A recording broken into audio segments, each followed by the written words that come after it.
Pečené jahňacie rebrá. Potrebuješ rebrá, samozrejme, cibulu, cesnak, slaninu, tymián, sol, sojovú omáčku, worcesterovú omáčku a čierne korenie. Deň dopredu si ich dobre nasolíš. Rebierka, porádne. Roztlačíš cesnak. Ja dávam 3 strúčiky na taký kus mesa. Zhruba. Dáš si tam trošku vody a potreš to.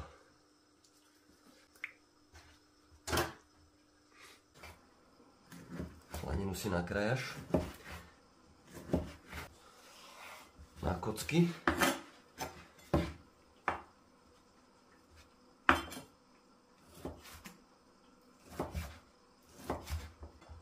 Cibulu nakrájaš na väčšie kocky. Polovicu cibule na spodok. Slaninu. Tiež polku z toho. Položíš rebro.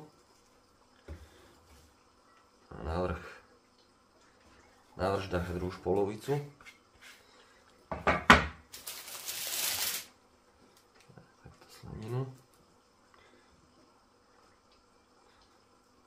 Zhruba takto. A v miske rozmiešaš korenie. Máš za lyžicu sojovky.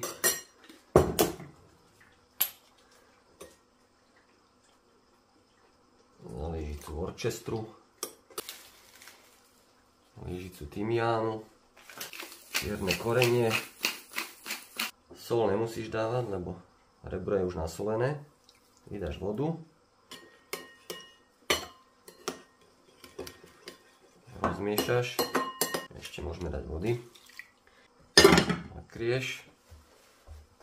Predhreješ rúru na 180 stupňov a pečeš hodinu. Potom vybereš, otočíš to rebro a pečeš ďalšiu hodinu. Sem tam to skontroluje, keď tak doleje vodu. Musíš to piecť tak, aby sa ti to pekne oddelovalo od kosti. A máš hotovo.